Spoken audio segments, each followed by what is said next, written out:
Hello, my name is Austin Habish, the founder of Think Catholic, and you're listening to the Summa podcast, where we study St. Thomas Aquinas' Summa Theologiae in a way simple and insightful for anyone to understand. The Summa podcast is brought to you by Think Catholic.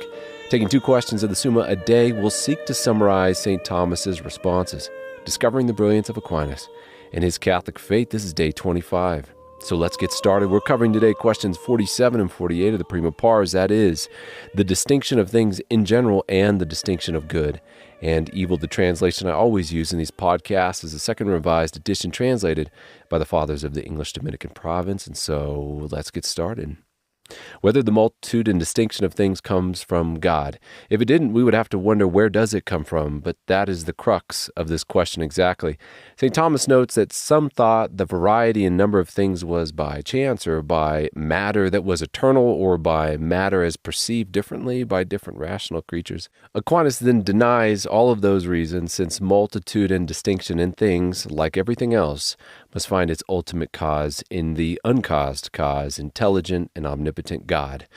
Now, why do we have so many different and various things down here? St. Thomas says, God brought things into being in order that his goodness might be communicated to creatures and be represented by them. And because his goodness cannot be adequately represented by one creature alone, he produced many and diverse creatures, that what was wanting to one in the representation of the divine goodness might be supplied by another. God wants his goodness to be diffused, made manifest and possessed by creatures, and he wants it to be done in a fitting way. That will require many things which can uniquely demonstrate some aspect of that goodness, with the hope that as an entire universe of things, both material and immaterial, this created universe may, as comprehensively as it can, represent and manifest the divine perfection. Whether the inequality of things is from God, this should trigger in the mind of the regular listener of this podcast the treatment on God's love, where we showed that God's goodness is the cause of one thing being better than another. Here we ask why God would will an inequality among things, which we see very clearly in things. We have a perfection of the mind that's lacking in other animals. Animals have a perfection of sight, hearing, imagination lacking to plants. Plants have a perfection of life and self-motion missing from the inanimate. There is a hierarchy of things, and that hierarchy across species is due to the nature of those things which pre-exist in the mind of the Maker, the one who makes the raw material of the universe, and within it all its possible forms, natures, essences that can actually exist. This is the cause of the vertical distinction or difference in things, their nature, essence, species, while matter or material is the cause of the horizontal difference in the multitude of any particular species or nature, any multitude within it. You and I are different from the stone by nature, but different from each other by material, because of the numerically distinct material that you possess and I possess. A significant objection leveled in this article is that if God is perfect, then he must not produce variously more or less perfect things, but just one perfect thing. Here, and Aquinas doesn't mention it, but as Catholics will probably be led to think about the incarnation, the Creator enfleshed. As it says to the letter of Hebrews, he is the radiance of the glory of God in the exact imprint of his nature. He is that most perfect thing made, at least according to Jesus' humanity.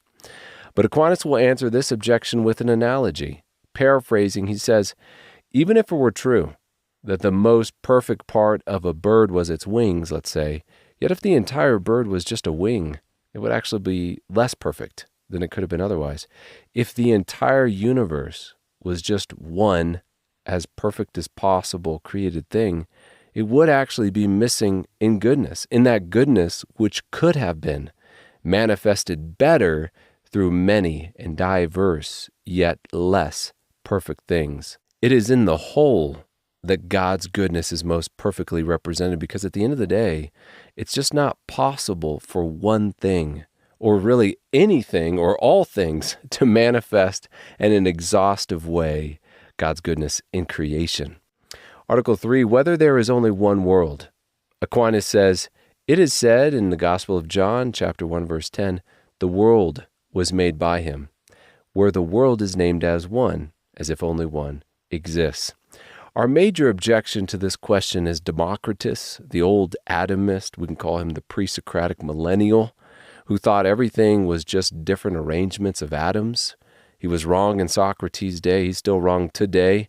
It is a denial as well of natures as distinct from one another. It is a denial which is easily refuted from the philosophical theological perspective, and I believe is also being refuted at the subatomic or the quantum level today. Democritus thought there was a multiverse because of atoms and chance. This Aquinas denies because of the unity and harmony of the world. Setting aside the notion of a multiverse, which it does look like there's no positive evidence for, this world does have an order to it, as united by physical laws, think of gravity, or even metaphysical laws that all tend towards their own perfection, not only of themselves, but also of their species through reproduction. But we also find disorder, the essence and the origin of which we will now turn. Question 48, the distinction of things in particular. First article, whether evil is a nature. Is evil a thing in itself? Does it have actual existence? Is it a form, nature, species, essence? And the answer is no. An emphatic no, as Dionysius says, evil is neither a being nor a good. Good and evil is not the difference between the blue lightsabers versus the red lightsabers, or between two opposed gods, the good God, the evil God, or anything like that, what is normally called dualism. It is between a well-lit room and a dark room, or between a healthy man and a sick man, or between a virtuous man and a man without virtue. Evil is a missing in things. In St. Thomas's words, it must be that by the name of evil is signified the absence of good. An evil eye is one that is missing health. That's a physical evil. An evil man is one missing self-control. This is a moral evil, an evil man. And a morally evil act, like adultery, is missing the right person to whom the sexual act ought to be directed, or is missing rectitude in the will. Evil, no matter what form it takes, physically, the sick eye, habitually, intemperance, or in individual acts, adultery, is always the absence of some good which was supposed to be there. That is why darkness is the perennial image of evil. It does not have positive existence in itself. Darkness has no properties. It is merely where the light is not. It is merely some place where the light isn't. Then is evil found in things? We know the answer to this question all too well, as it is written in Psalm 90, "For all our days pass away under your wrath. We bring our years to an end like a sigh. The years of our life are 70, or even by reason of strength 80, yet their span is but toil and trouble. They are soon gone, and we fly away. Who considers the power of your anger? We live under the death sentence, passed down generation by generation through the sons of Adam. As the gift of unending life was lost by the head of our race, so neither could he have passed it down to us who would have been able to receive it. We all die because of the punishment of that original sin. This is a physical evil. We are also occasions of evil and suffering for one another. So evil is found in things. And evil is a privation, so strictly speaking, it doesn't exist in itself, but we can say it is in things in such a way as to denote that there is a missing or a lack in those things. To this point, St. Thomas writes, does it exist, evil? We speak of blindness as being in the eye, or of any other privation. In this way, even evil can be called a being, although through ignorance of this distinction, some, considering that things may be evil or that evil is said to be in things, believed that evil was a positive thing in itself, which is not the case. Next article, whether evil is in good as in its subject. Augustine says that evil exists only in good. How that works is described by Aquinas. He says, evil is not in the good opposed to it as in its subject, but in some other good. For the subject of blindness is not sight, but animal. Aquinas will then add an important distinction within this article of different kinds of absences. If the ability to fly is absent in you, that doesn't make you evil. because that's not a good that's proper to you, a good that you ought to have. In this way, the word privation is more specific as a synonym with evil than terms like lack or absence. Intemperance in you or I is a privation. Blindness is a privation. Vanity is a privation. And we will encounter a thorough treatment of the virtues and vices in the second and third volumes of the Summa to come. Article 4, whether evil corrupts the whole good, meaning can evil corrupt a good unto non-existence? St. Thomas writes, one kind of good is wholly destroyed by evil, and this is the good opposed to evil, as light is wholly destroyed by darkness and sight by blindness. Another kind of good is neither wholly destroyed nor diminished by evil, and that is the good which is the subject of evil, for by darkness the substance of air is not injured. And there is also a kind of good which is diminished by evil, but is not wholly taken away, and this good is the aptitude of a subject to some actuality. The good which is opposed to evil is wholly taken away, but other goods are not wholly removed. I think that's pretty clear. The last example of evil diminishing one's aptitude to some actuality is what we mean by vice. It is an evil that diminishes one's aptitude to do the right thing. Think about someone who has spent years and years habitually not praying. Prayer is now hard to prioritize for them. It's hard to enjoy. It's hard to conduct well. All of these missing aptitudes to the just act are through the evil of never having done so or not done so sufficiently. Article 5, whether evil is adequately divided into pain and fault. Aquinas says a thing is evil because it hurts, but whatever hurts is penial. Then Aquinas responds, therefore the evil which comes from the withdrawal of the form and integrity of the thing has the nature of a pain, and especially so on the supposition that all things are subject to divine providence and justice. It is of the very nature of a pain to be against the will.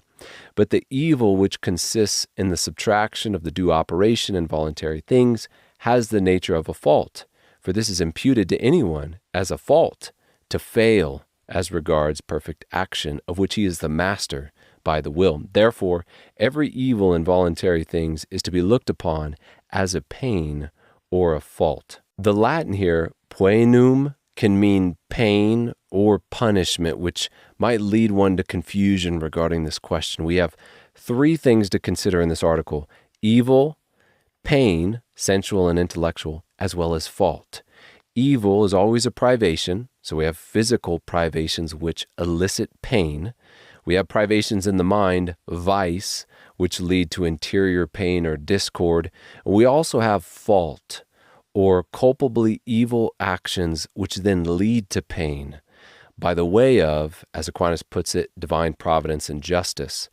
God's providence and justice requires that when a thing culpably departs from right order through its intentional action, that order then be reestablished, justice be accomplished.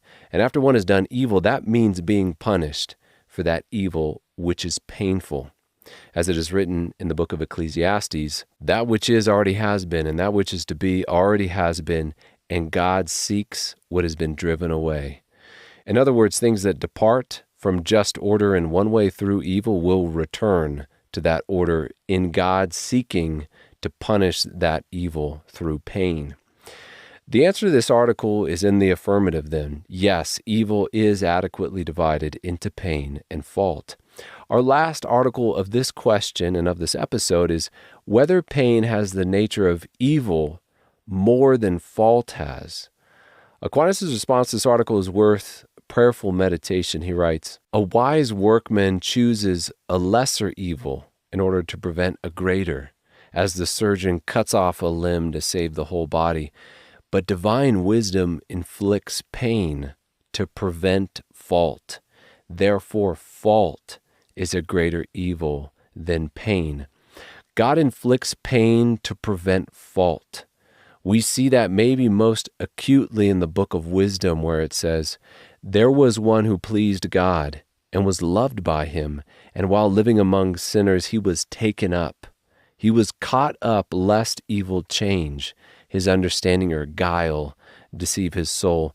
God would rather a man die, which is called the pain of death or the privation of life, rather than he become evil through fault. Fault is a greater evil than pain.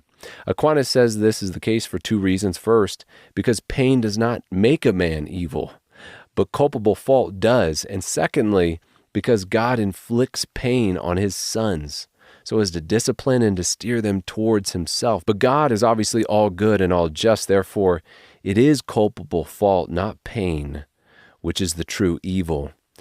This painful discipline is exemplified in the letter of Hebrews where it says, "My son, do not regard lightly the discipline of the Lord, nor lose courage when you are punished by him.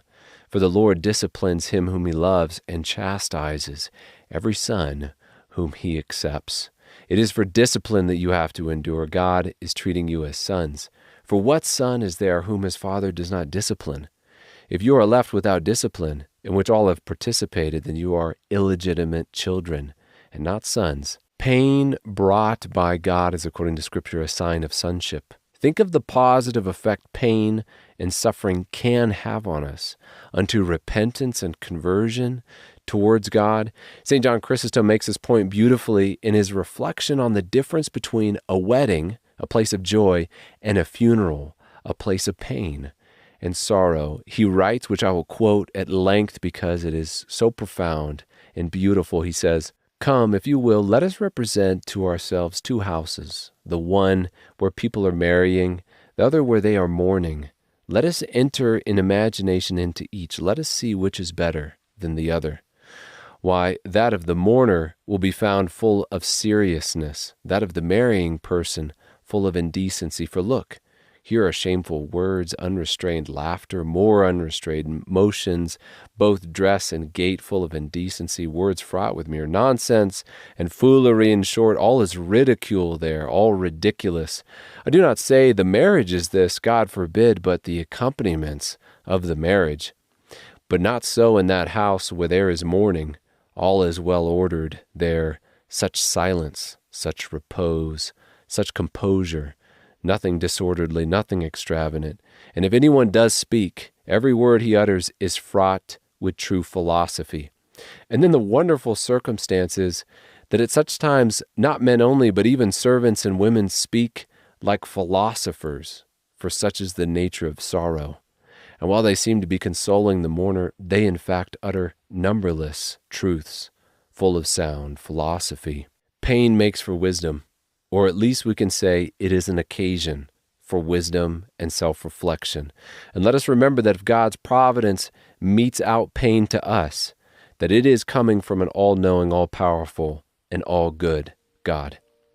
We have just finished questions 47 and 48 of the Prima Pars, which is the distinction of things in general and the distinction of good and evil. My name is Austin Habish with Think Catholic, and I cannot wait to see you tomorrow.